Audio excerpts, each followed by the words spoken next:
Hello, everyone. In this episode, Mega Manifesting and Astrology with the incomparable Andrea Gehrz. Andrea has over 25 years in the field. She's translated ancient texts, written foundational work on astrological remediation, and runs the Moira Press School of Astrology. We're so excited to have her here with us. So let's dive in. Hello, everybody. Thanks for being here, Andrea. Thanks for having me. So I'm totally stoked about this topic big time. It's, we hear the word, it's one of those overused words, manifesting, manifester, manifestation. And I think it's really misunderstood. Would you agree, Andrea? Yeah, well, I think it's modernized. Like we think of it as like I manifested this, I manifested that, like colloquially, like I made such and such happen. If we look at it kind of from a more ancient perspective, where astrology was actually the study of a thing manifesting, which is literally what has incarnated and is growing here. I think that's it has a little bit more of a serious tone. Yeah.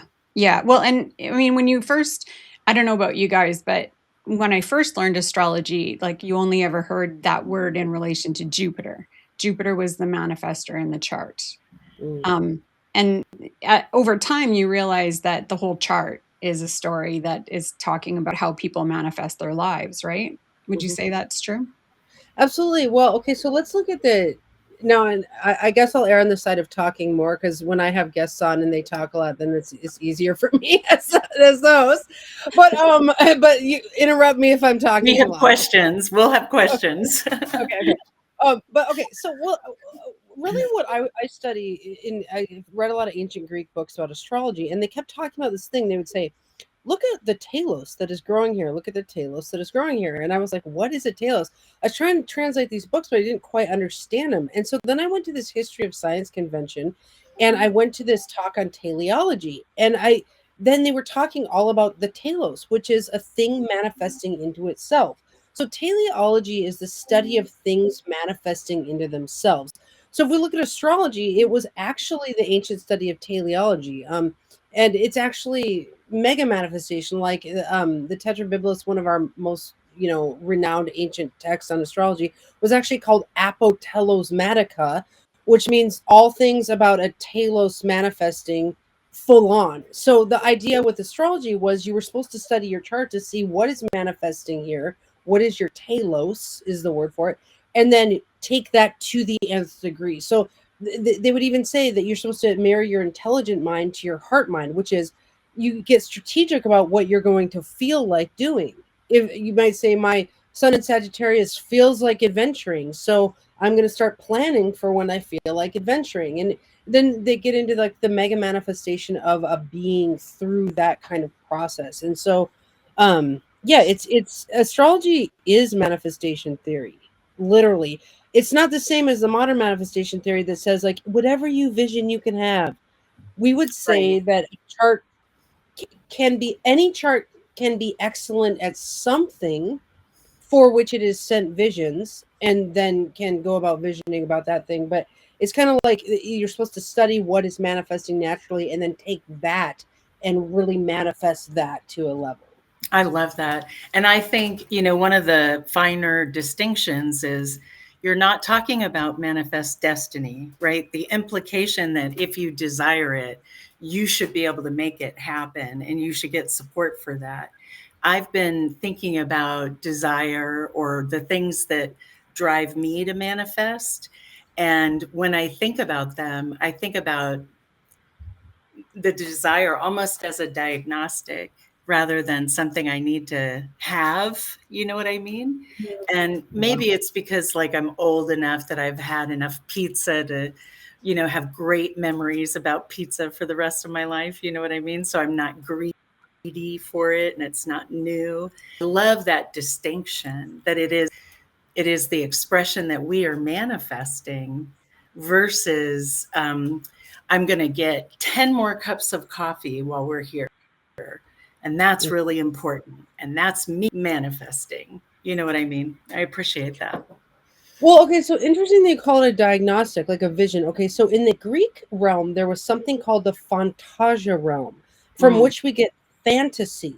Okay, so here how fantasia sounds a little bit more erudite and respectable. And then we're Yes. like, but that's a mere fantasy. Okay. But the Fantasia realm was this vision realm where we either send visions out, receive visions. It's like this visioning realm.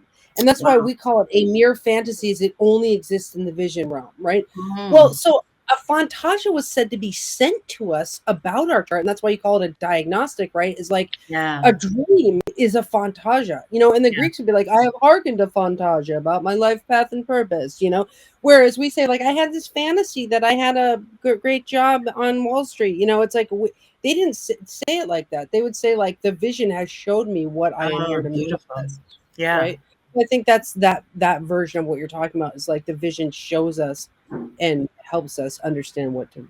And that reminds me of Robert Moss, and I'm not sure if I've mentioned him before. He does stuff about dream work, but he says, we in our dreams we can fly and we can communicate and we can be with each other. And he recommends it, as a typical, I'm going to say this kind of snarkily, a typical Westerner, where he says, you can use it to take a 2-week vacation overnight, which is like the dumbest, most like American orientation I can figure. But I love the idea, because he says, your dreams, your visions are your best friends, and they're coming to tell you good stuff. And if they're coming to tell you good stuff and you're like, I don't remember my dreams, or I'm not going to write them down, or I'm not going to do anything, then you don't get that complex and rich language that starts to evolve in your dreams. Like, I will be clear, I don't remember the details of my dreams lately, but there's a lot of work going on ever since that Mars went by that Virgo and just has been slip sliding around. It's, juicing up all of the engine stuff. So it's just a lot of coffee and, productive busyness in my dreams. So it reminds me of Robert Moss, but then I wonder, right? Like, if you cracked it open, is he dealing with Telos? And he's just kind of heartened onto that. What do you call it? Fantasia? Because that might be my drag name from now on. Fantasia. Well, I think the dreams and the Fantasias are a way to the Telos. Right. In fact, they would say that the daimon, which is our kind of oversoul or our inner genius, is sending us Fantasias. They actually say that the visions are set in the seed of a baby. So how do we know what's growing here? It's from visions. They went in Ensoulment, the book on how the soul gets in the body, which I have around here somewhere. Such a good book. Yeah. Okay. In Ensoulment, they talk about how a baby must vision crawling before it crawls, and a baby must vision walking before it walks. And so the visions are sent to the baby, like, now you're going to crawl around, and then the baby starts doing this crawling thing, right? But it's the same with humans. If you're going to become a carpenter, you have to envision yourself being a carpenter before you go along the path to do that. So the visions always are sent to us, but if we hearken those visions and then follow them, then our telos emerges, like the manifested thing starts to appear. Yeah. I do think we can go about, from the modern sense, like that's why I put myself as a mega manifesting astrologer, is we can go about mega manifesting our telos, right? So, like, how many times do gardeners say, because they would compare people to plants constantly in Ensoulment. It's like, how often do gardeners say, I'm going to grow a garden that's kind of half mass, and like all the vegetables were just kind of like half fertilized, and I'm going to water it like just some of the time? Like, gardeners never set out to. No one does that. No one does that. Right? But that kind of happens sometimes to gardens because people like leave them. But the humans are constantly just kind of manifesting themselves half-mass. They're eating junk food all day, and not that I judge anyone, but even if you do like beer, weed, and cigarettes or whatever instead of eating food, or like, there's a lot of ways to like half manifest yourself. It could be that you have dreams and you just start like I'm going to sit here on the couch and watch TV instead and look at everyone else's dreams. Like, the point is, there's a lot of ways where we can half manifest our telos. But now a mega manifestation would be something like, I get a vision, I'm supposed to be a carpenter, then I hearken that vision, I start sending out visions of my own that I'm the best carpenter ever, like, and then you start like, I am a carpenter already. I remember when I was a carpenter, and you start doing these manifestation things around it. then you can start fully expressing the carpenter in you. And so I think that's more of the modern version of manifestation, is these kind of like follow your dreams, or how to follow your dreams and really make that happen. And I think that is mega manifestation. Hearken vision, now send out visions about the vision and things like that. I love that. I do too. Tracy, do you do any of this, Tracy? I have so many questions right now, because we've talked before about, when we were talking about remediation, we were talking about how if people like think themselves as sick, then you're continuing not, right? If you think Your yourself, voice is there, my you're voice back. is, Your microphone was a little cloudy. oh, okay. How is it now? Much better. Oh, okay, good. But yeah, so this idea that, as you're saying, like if we think about the good things, we can also be thinking about things that aren't necessarily so great for us. And so when you're talking, say you're trying to talk to somebody about them maybe manifesting that half story that you're saying, how do you help them change, or kind of see it for what it is, take responsibility? I don't know how to phrase it, but Yeah. what I'm asking. There's in this book, Excuse Me, Your Life is Waiting, which is a manifestation book. She Wow. actually gives you a formula for this.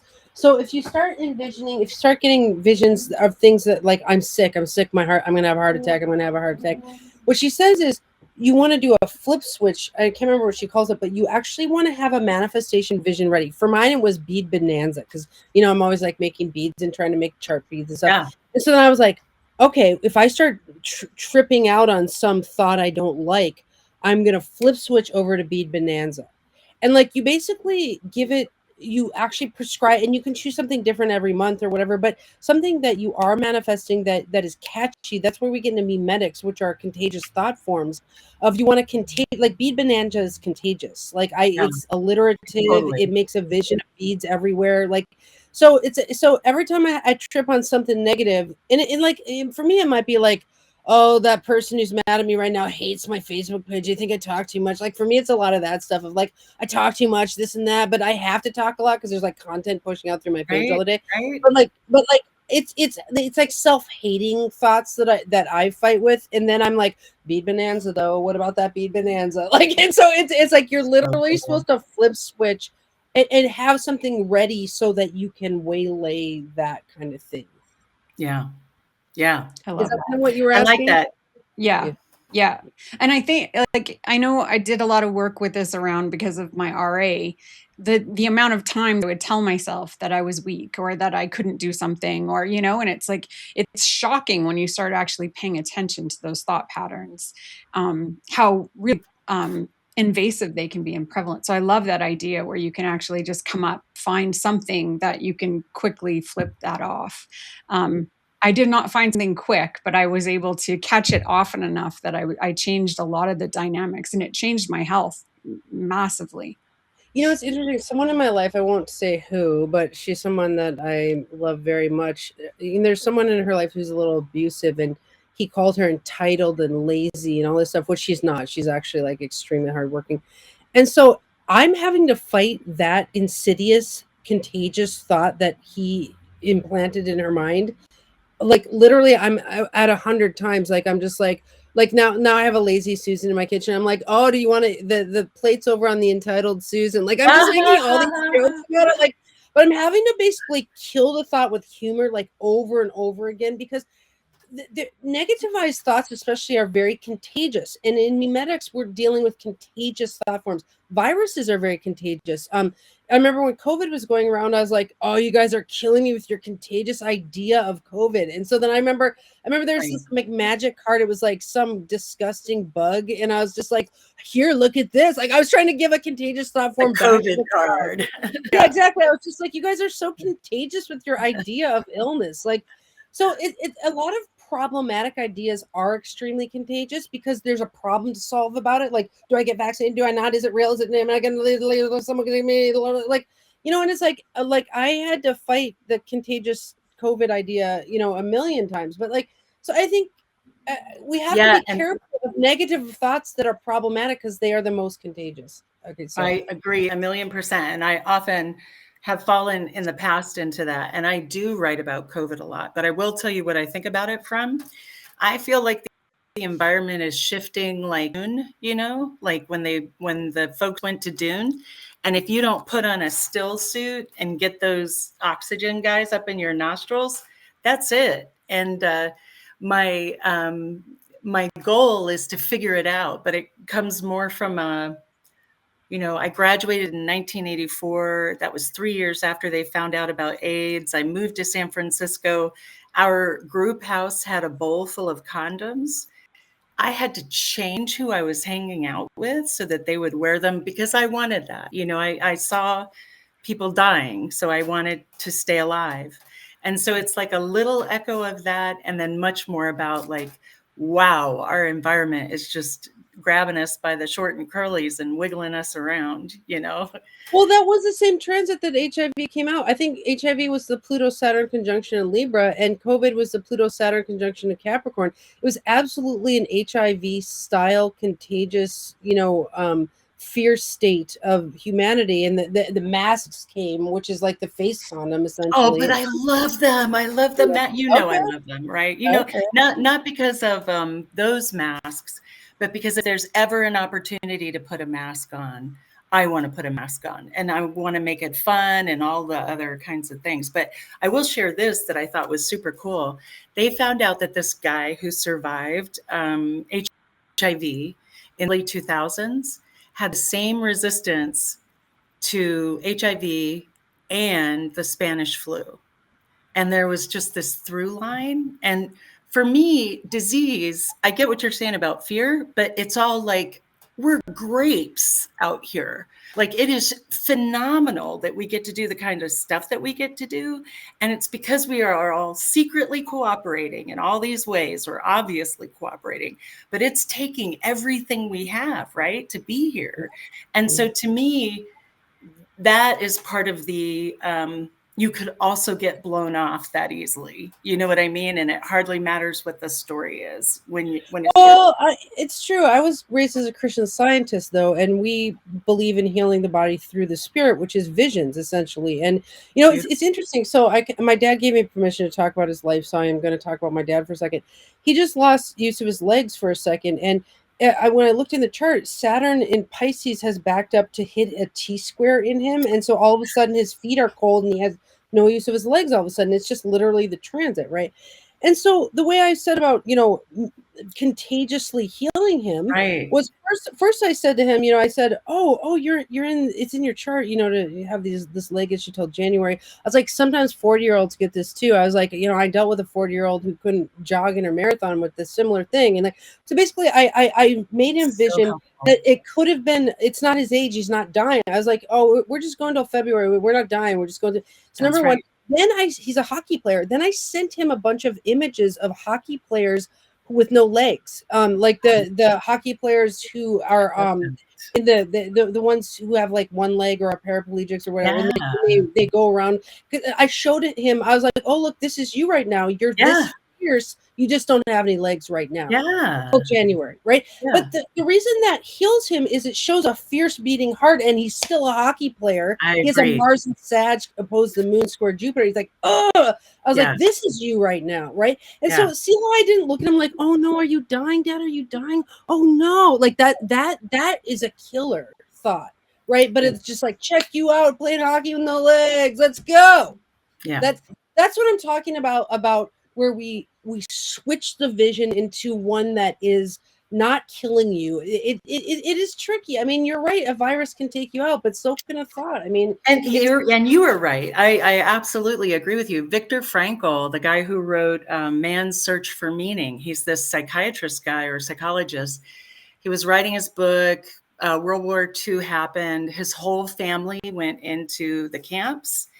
But America was like, you're so smart. Come over, do the thing over here. And he decided, no, I'll go into the camps. And he wrote a whole different book while he was there.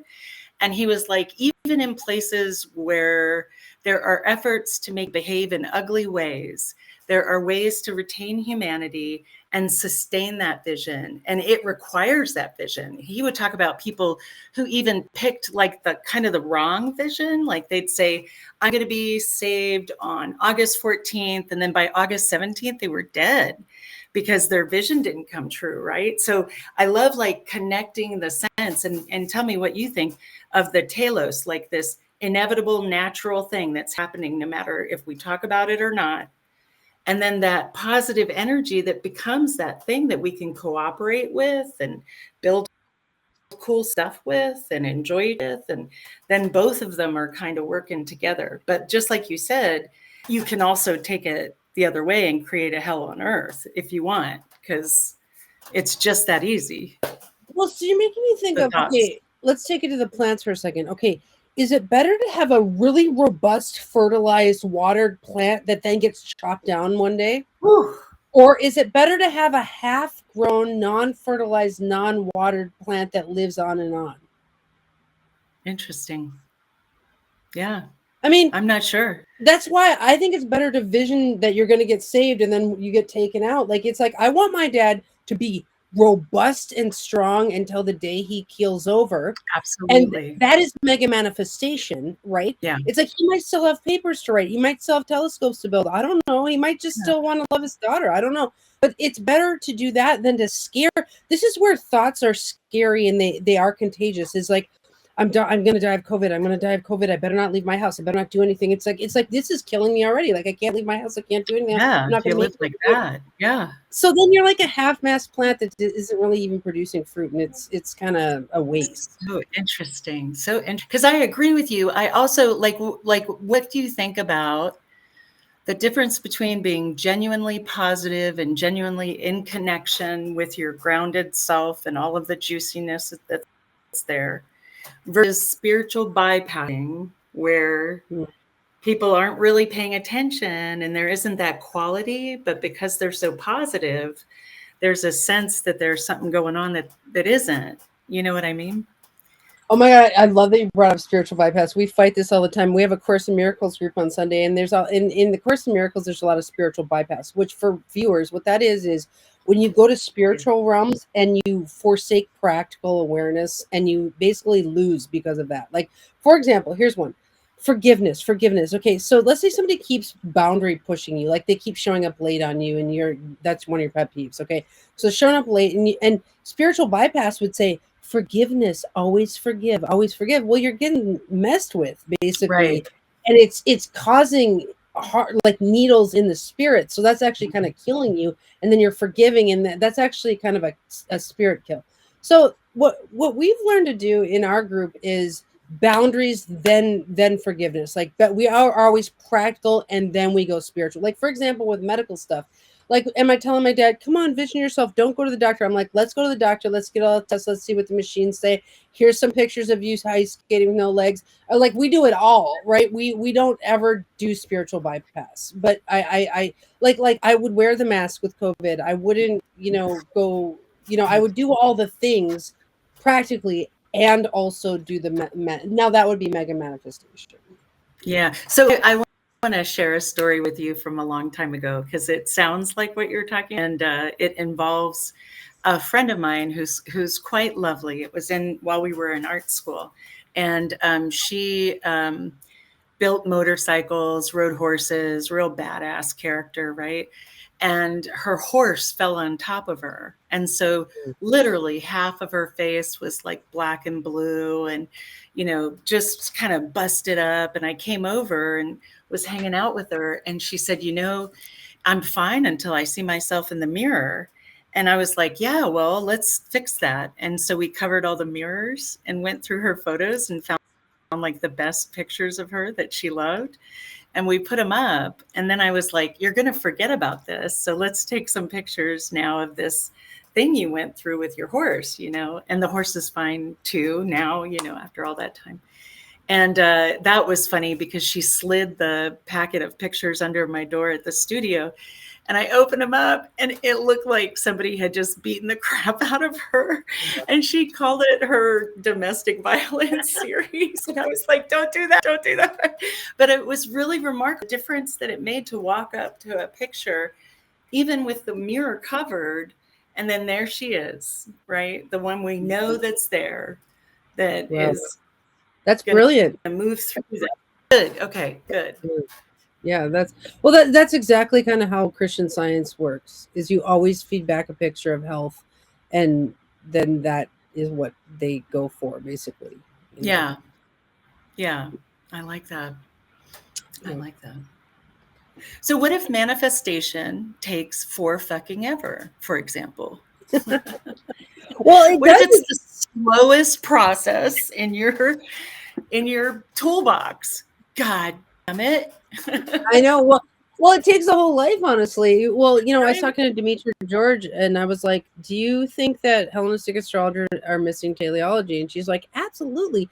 In the back of my Hellenistic astrology book, I quote Jesus as saying, I have fulfilled my telos, and now I can die. Like, teleology is all over the Bible, too. And the thing is, you really don't fulfill your telos until the moment you expire, because that would be the moment at which you have manifested your thing, right?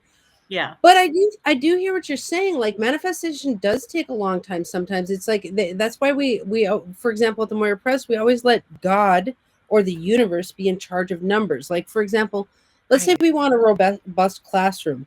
So we will we won't say things like, I don't want an empty classroom, because then all of a sudden all we see is an empty classroom. That's like bad manifestation. So you say, I love my full and robust classroom. I love my full and robust classroom. Like, so that's the visioning that we do to manifest. Well, how long it actually takes to get a full and robust classroom is up to the universe and up to God. I mean, we do things every day to make that happen, but we can't. In manifestation, there are things we cannot control, and that's where we need serenity. Like, God, grant me the serenity to accept the things I cannot control, control the things I can, and then the wisdom, no difference. It's like numbers too. It's like, how many views are we going to get on this video? That's up to the universe and up to God. We don't know, right? Yeah, we don't know. But we are manifesting this video by showing up and doing the thing, and and so that's kind of what we do, and then a lot of times the thing doesn't start manifesting for like 2 or 3 years, or it doesn't manifest how we thought. Like, do I get paid for my beads? I still don't. Like, I have a bead bonanza, but like I buy all those beads, right? Yeah. Well, does that mean that my manifestation has failed? I mean, I don't know. I know it's better than thinking about other things. I don't know. I love an abundance story. There's a Louisa Tish story, and then I'll hand over the floor. She talked about how she was taking the bus home and started praying for, beans and rice, like in quantity and like as much as she would need over time. The next thing you know, the person who had shopped and had beans and rice in their bag, it exploded over her head and kind of fell down. And she was like, I'm going to be more specific next time. I want a well-resourced kitchen. Well, and sometimes I think that people don't know what they want, right? Like, so the beans and rice story is an excellent example of what she wanted was her belly full, but you know what I mean? But instead she said beans and rice. And so it's like, often I'm talking to people about, but why do you want the thing? Because if you concentrate on the why and the what you want out of it, and then don't put any pressure on what comes to you, as long as it's fulfilling the thing that you're trying to fulfill. Does that make sense? Did that? Yeah, we do a lot of like carving, especially when there's this Saturn-Neptune conjunction like there is right now. To me, instead of being disillusioned in our visions, which a lot of people would delineate that as such, what we do is recarve visions. So it's like, if you say, like, I want a full and robust classroom, well, maybe that, or here's one. Okay, we were trying to manifest more book sales or something like that. And so I thought about like, well, maybe I should say, I'm going to sell 1,000 books by this date or whatever. And then I thought, if I put a number on it, then there's the opportunity to fail, which then defeats me and like, and makes my soul drag on that vision. And so then we didn't like that vision. And we did all this carving of the vision. And we were like, I know, books are flying off the shelf is what we Yeah. decided on. Books were Oh, flying off the shelf. beautiful. And the reason is then every time I sell a book, I'm like, see, there you go, books are flying off the shelf, and it's like it makes a vision of books just flying out. Yeah, It's a contagious vision. So that was an example where we carved out that vision, and then the next month I sold 87 copies of Remediation. Like that was crazy. Okay, but I'm saying that and that was just because of a Kepler talk I did. It was it was actually I did the real things to do it, but see how there we didn't get discouraged if if a vision makes you feel bad in any way, it needs to be recarved. Oh There yeah. needs to be something about how you phrase it so that your heart chakra opens every time you think it, and then that is a correct vision, essentially. So interesting. So interesting. I love that. So I was oh, go ahead. Nope. All right. I'll say it this way. So I love that because I love going through the day, as if it's another lifetime, right? It's like so mysterious, even the stuff I know about. And when I get angry, it's so befuddling, right? Because it's always something that's just about me, even if it's about someone else, because it can't be about someone else, kind of thing. And so I was talking to Tracy.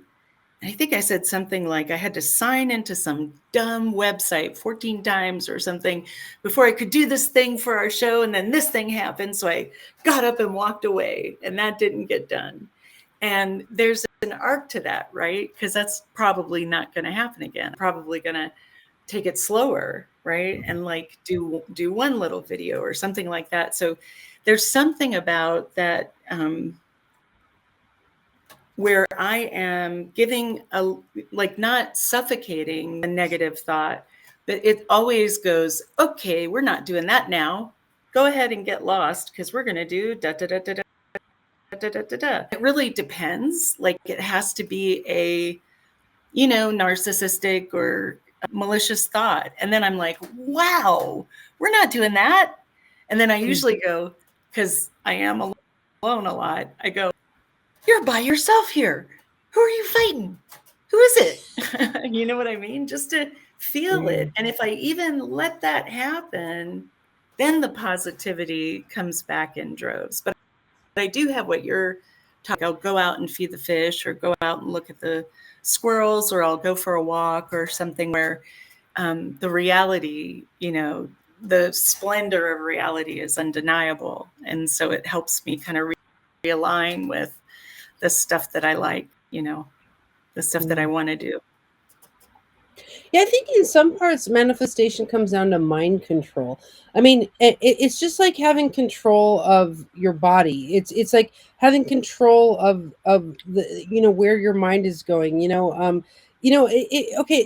started this with critiques. Like I used to. So I was married to a bombastic Sun Mars conjunction Leo who had 4 planets in Virgo. So I got bombastically critiqued for 14 years. And like basically what I learned to do at some point with because every critique I would take seriously, and I'd have to roll it around for like weeks. Like, am I that? Am I this? Am I that? Am I this? And so basically it's like that. And then I started to realize, like, okay, if someone says you live on camera, you're a narcissist. Well, I'm like, well, I'm actually living on camera because my target market is advanced astrologers and live all over. Exactly. But that hit me like, am I a narcissist? Then I have to like, am I whatever? And there was a point where I learned to just critique back. Like I never thought of this. I was like, oh, are we doing critiques? Let's go. Okay. So I would get a critique and I'm like, well, what I think of you is, but I just never considered critiquing. Like I don't have any Virgo on my chart. I never considered critiquing somebody. Like, so it was like this thing of like, it's what we started to call, it was something where you don't let it into your mind, but you just say because okay, let's say someone says you're too talkative. Right. Well, you could also change that to like you're a great talker, or you're a great conversationalist. Someone says you're too humble. Well, that's not a good one. Anytime someone critiques you, you can actually reframe it to something positive. Like I agree. You're a narcissist. You're a great showman. You're this. You're like, you can reframe every critique into like something good. So that's a big one, is not letting critique thoughts sink in very far and not giving them a bunch of real estate in your mind. So like I feel like that's kind of what you're speaking to, is like a negative thought will start like doing its thing, trying to dig out some room. Yeah, and it's a mind control thing of just like, yeah, no, I'm always like, yeah, no thanks on that thought, like no thanks. Like, that's good. kind of where I got to. Yeah, and I've seen stuff, you know, I used to see stuff in the 80s and 90s about neuro-linguistic programming, and I was super suspicious of it, right? But I also feel this, you know, that we talk to ourselves and that our younger self, you say, I don't want, it hears no, right? Like you were saying before.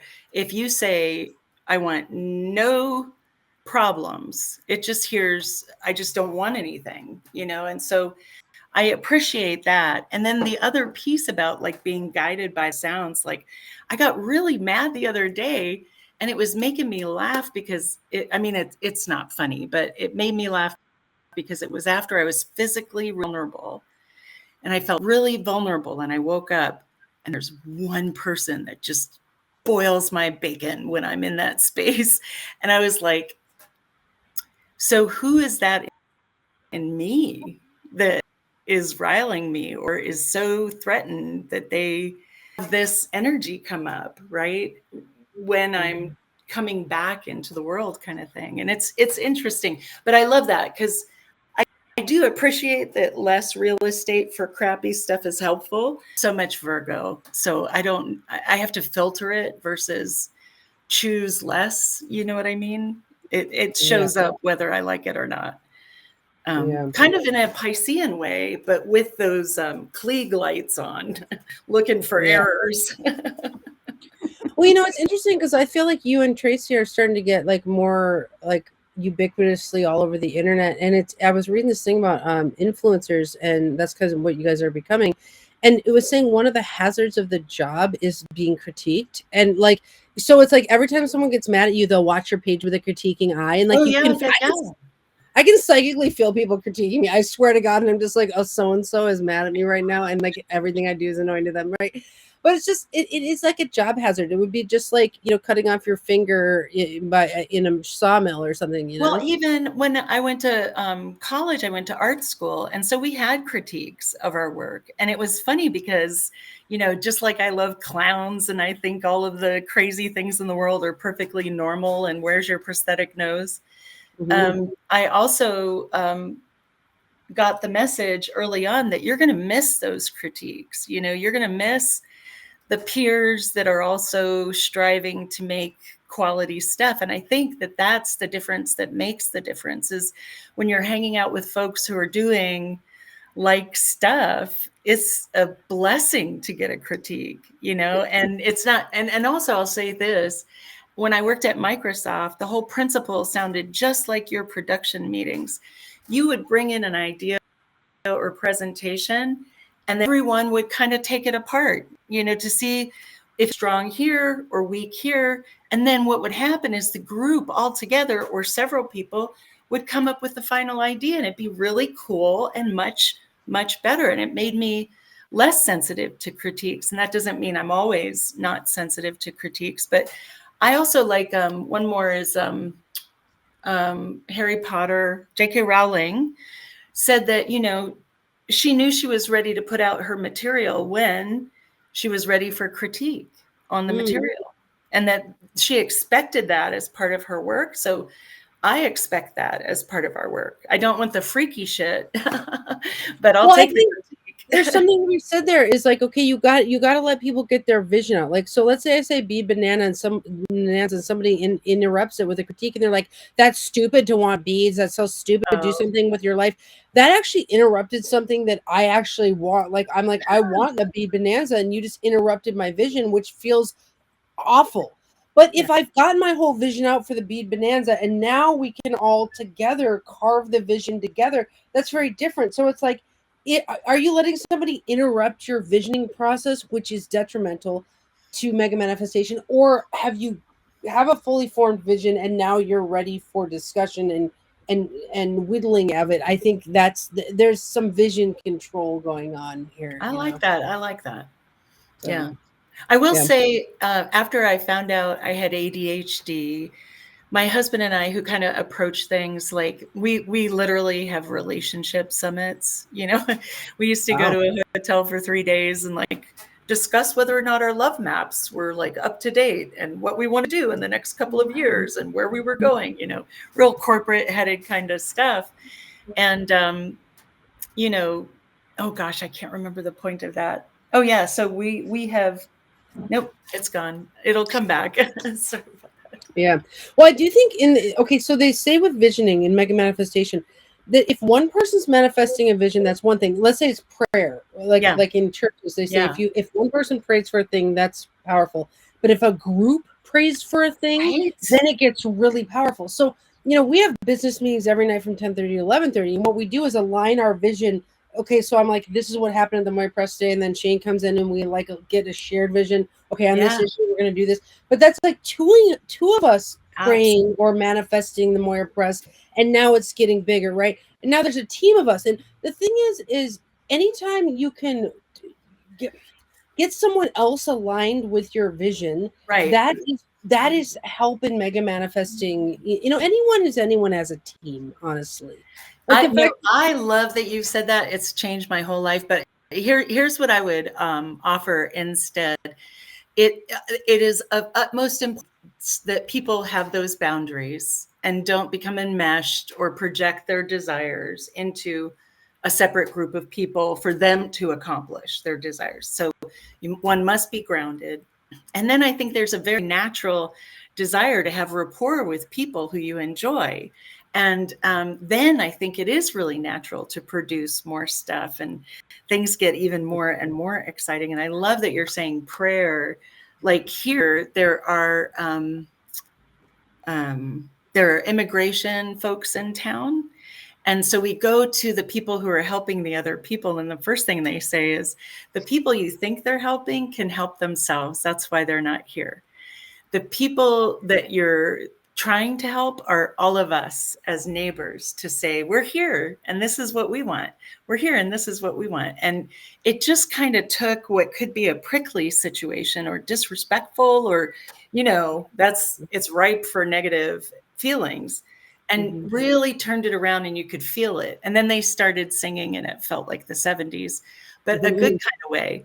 And I felt that, right? And then we're getting messages all the time, where are people at? And can you contribute or can you do stuff? And it really shifts things. And that's one of the things I'm waiting for Pluto and Aquarius. And I think you do it masterfully because you guys, Moira Press is in my Project 2025 manual, my plan, not anyone else's, because it's so inspiring and it's about mutual aid and, bringing your best stuff and seeing what excites you and, testing it. I think Tracy's onto something when she says that the hardest part of manifestation is knowing what you want. And we actually had to learn that as a crew. We were like, oh, we have to figure out what we want. Like, I don't know what I want. Like, what do I want? Right.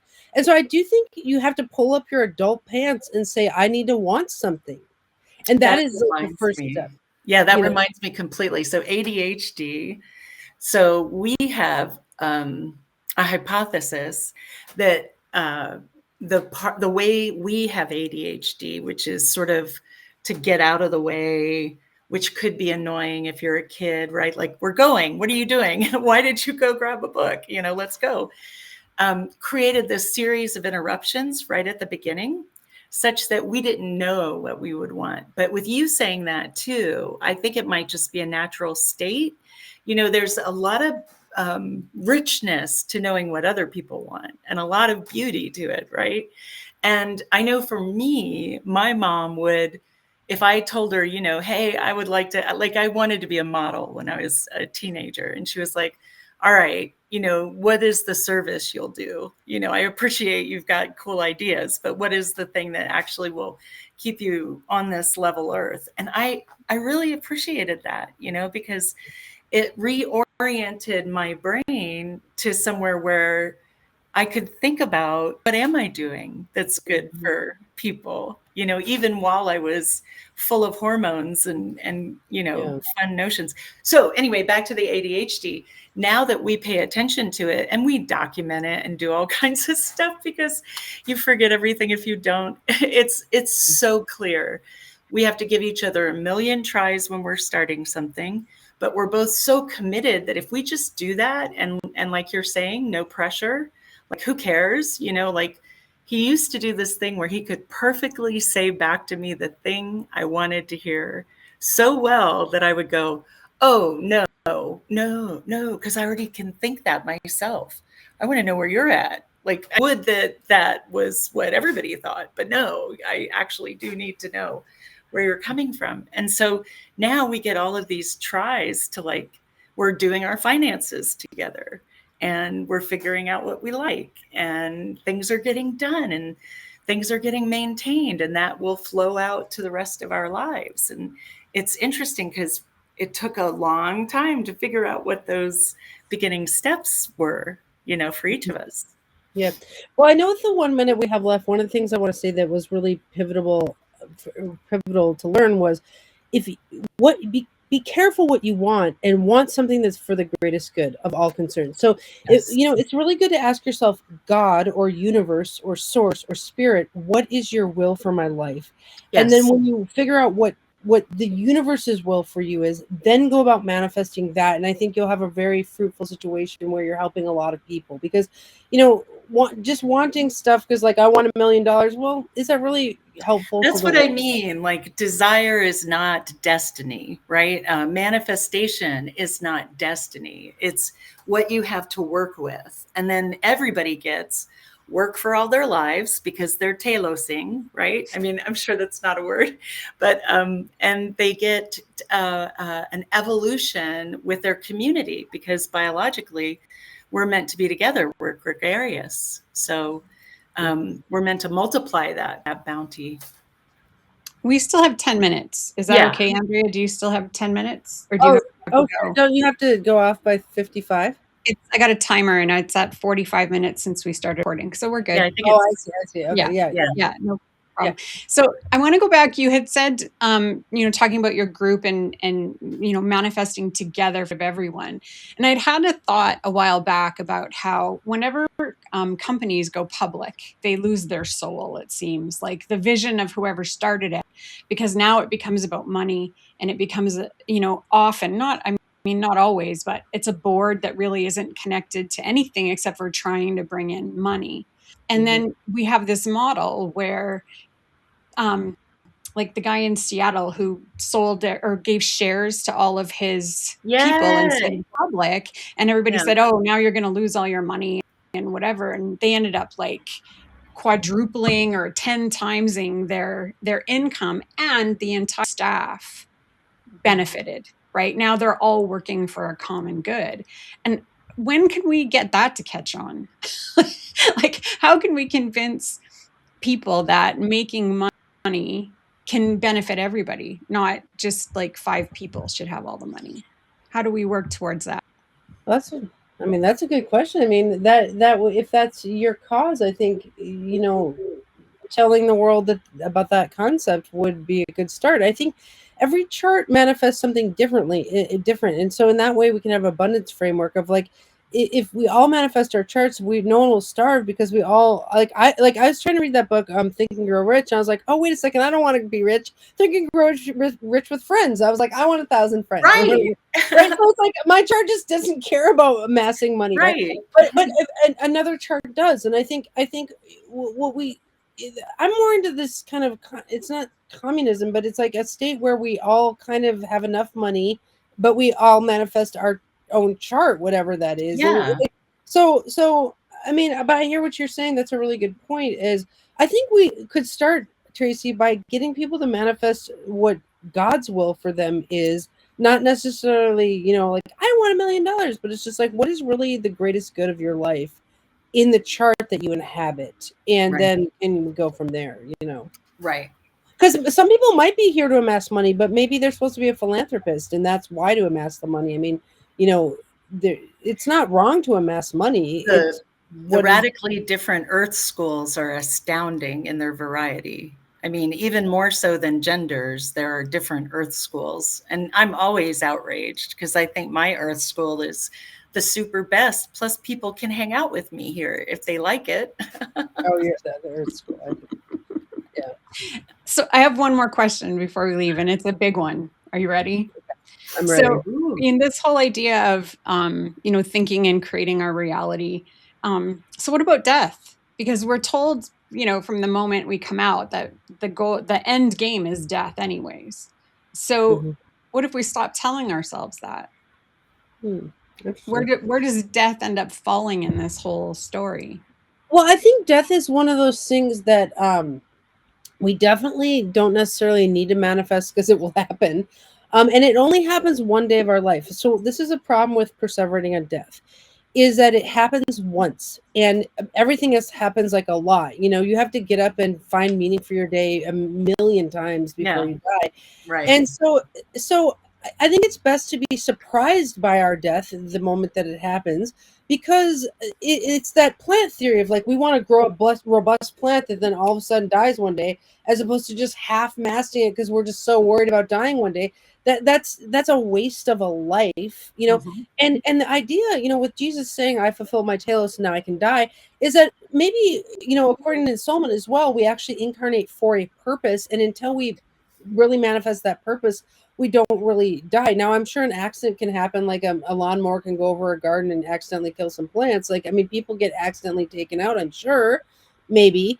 But I think the death thing is so overrated, because it's just like, okay, so, and we practice dying every night. Like, you fall asleep and you are dead to the world for 12 hours or whatever. You're not even conscious of what's going on. Like, we already are dying and then waking up again. So I think really focusing on the waking hours and the time in which sun is hitting your eyes, going down your spine, activating your chakras, putting chi in yourself. And then Right. we do what's called the grasping urges. We grasp at things, like I grasp at my crochet needle, and I grasp at whatever it is that I want to manifest throughout this day. And it's like, it's the using of sunlight that is the mega manifestation, thing. One of the things I say in my mega manifestation lecture is never get sick of running chi. Basically, in mega manifestation, we take sunlight and we run that chi into things. Like you guys always see me making stuff, right? And it's like, you're Yeah. probably annoyed at the prolificity of my chart, but that was a choice Love of it. mega manifestation. Like, I ran my chi into making this little guy, and I could have been sitting there worrying about my death, but I was like, there's sunlight hitting my eyes and I am awake, so here I go, right? Yeah. And I think the magicalism of death is insane. How can you magically stop being enlivened by the sun? Like, I can't even die. Like, I'm just like, Yeah. no, like, sun, I just like Yeah. try to not move for 5 minutes. It's like Right. actually impossible because all the sunlight. You're just like, I have to twitch. I have to move my hand. I have to like, it's like, so I think the creator is the only thing that can die us. Just like being born. It's like, it's as magical as being born. Like, can you birth yourself? I mean, I guess, but the thing is something created us, and something will die us, and Yeah. in between there and there, it's our job to use this sunlight and this chi for whatever God has willed us. Absolutely. Absolutely. Love it. In the Wu way, I would say everything is filled with eminence and value, and it may not be your on your path. It may be parallel to your path, and you think it's on your path, and then it sort of shoots.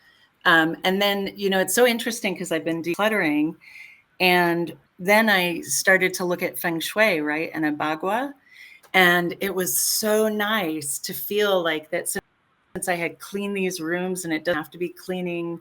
I think when you love your room or you put good energy into a space, it makes a huge difference. But it was so nice to feel like, oh my God, that room has a lot of chi, and oh, we've been in all the rooms. Oh my God, it's humming now, and like you say, when you manifest a whole nother level of existence that you wouldn't have seen coming. And that's what I find so exciting about the mega manifestation stuff. Yeah, it's kind of like living life to the fullest. Yeah. Yeah. And also, I think getting out of your own way, right?